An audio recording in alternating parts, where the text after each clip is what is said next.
After half a season with the Golden State Warriors, Cory Joseph is now an Indiana Pacer. This is kinda crazy considering this trade went through right before both teams were set to meet up in the Gainbridge Fieldhouse. That said, this is a shocking move by the Warriors. Hey, what's happening everyone? This is Swish Culture. Considering the Warriors typically aren't ones for headlining trades, this came a bit of a surprise and at the very last second. This was literally tweeted out at 3:01 p.m. Eastern Standard Time when it was all but certain that the Warriors would not be making a move. In return, the Pacers are sending a second round pick and cash, so this will free up some money for the Warriors. While this is a small move, it is indicative of the direction the team is headed. If you want to get all the details, be sure to watch the whole video so you don't have to ask questions that I already answered. Before that though, don't forget to like the video and subscribe to Swish Culture for the most analytical and entertaining NBA content on the planet. Now get ready, you're about to get swished.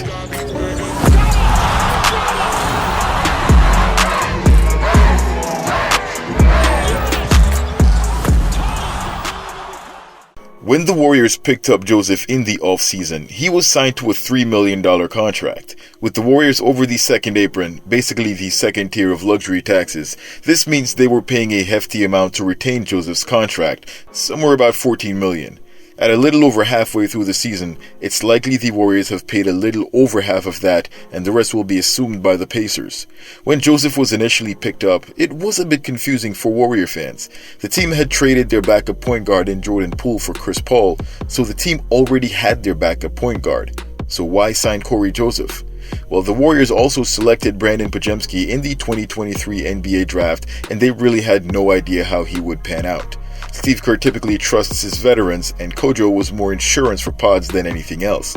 Since Pods is clearly working out, there's really no need to keep him as insurance. This also means no more Kojo minutes over TJD, since Kerr usually plays guys up one position when he goes small ball, eliminating a player like TJD at the 5. So what about the Chris Paul issue? It was presumed that Kojo would take over minutes in CP3's absence, but that hasn't exactly been the case. Pods has more than filled in that role. So not only is Pods holding his own, the fact that he's able to play in the starting lineup replacing Klay Thompson or even Chris Paul shows his value to the team, so this trading provides him a huge benefit. This means he's earned the trust of Steve Kerr, the backing of the front office, and despite coming off the bench, they're gonna depend on him big time. This also means something else, however, and that has to do with the Warriors' current backup point guard who's injured.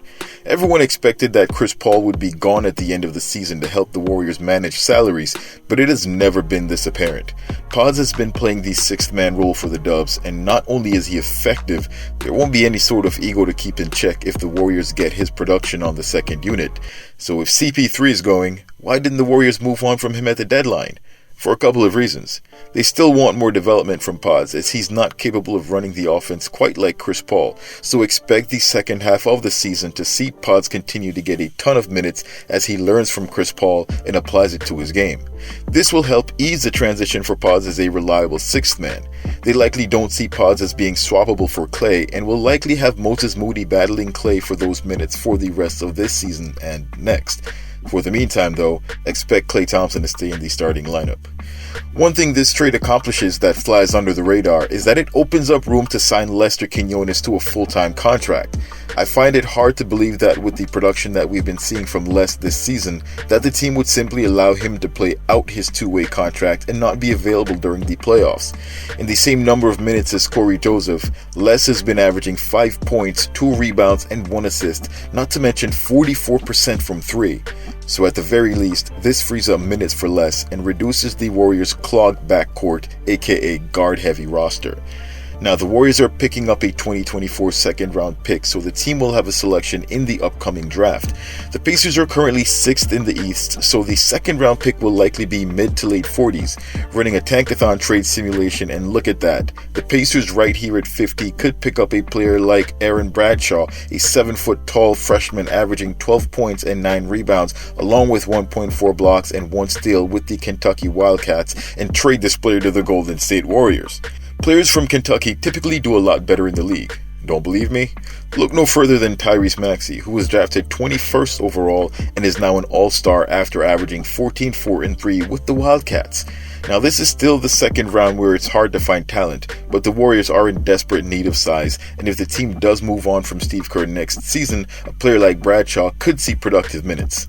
Now it is said that the Warriors will get the least favorable of the Pacers' second rounders, and considering the Pacers have 3, the team might be stuck with less favorable options. Along with the pick, the Warriors are saving $7 million on Cory Joseph's contract and whatever other cash they may be getting from the Pacers. This is a great return for Golden State. So, what do the Pacers gain by having Cory Joseph? The Pacers are looking to contend, and their problem is that aside from Tyrese Halliburton and Andrew Nembhard, the team doesn't have much ball handling. Not that Buddy Hield is a ball handler, but after trading Buddy, they have even less guards on the roster. Add the fact that Halliburton was recently injured, you see that they have been leaning on TJ McConnell heavily in recent games. They clearly have a ton of second round picks to spare, so the cost is next to nothing for them. Cory Joseph will add depth to the Pacers guard rotation, and it's a cheap price to pay for that flexibility. On top of that, he's already played for the Pacers organization in 2017 and 2019, so it's almost like a return to home for Joseph. While with the Warriors, Cory Joseph averaged 2.4 points and 1.6 assists in 11 minutes. On the plus side, he's a guard that hustles when he's on the floor, can knock down open shots, and doesn't require much maintenance. He gives effort on defense, can move the ball, and doesn't play selfishly. He's a veteran that reflects positively in locker room discourse, and at 32 years old and 6'2", he isn't looking for a big role. On the negative side, he's lost all his athleticism, can be a bit underwhelming as far as his presence on the court, and has only shot 31% from 3 on the season. His field goal percentage isn't helping at only 35%, and he gives me shades of Brad Wanamaker, who is no longer in the league. This is the only season his field goal percentage has ever fallen below 40% outside of his rookie year, and is also the second lowest number of minutes he's played since he was drafted at 29th overall in 2011. If I were to guess, I'd say he possibly gets one more NBA contract after the Pacers on a similar deal before he's out of the NBA, unless he lands a bigger role. So to recap, $7 million in the bank, more assurance for Pods, more minutes, and a possible contract for less. Who said the Warriors weren't making moves?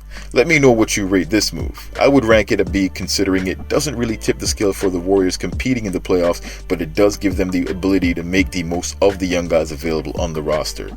Post your thoughts in the comments below. Just don't forget to like the video, subscribe to the channel, and turn on all your notifications so you don't miss any of my latest uploads.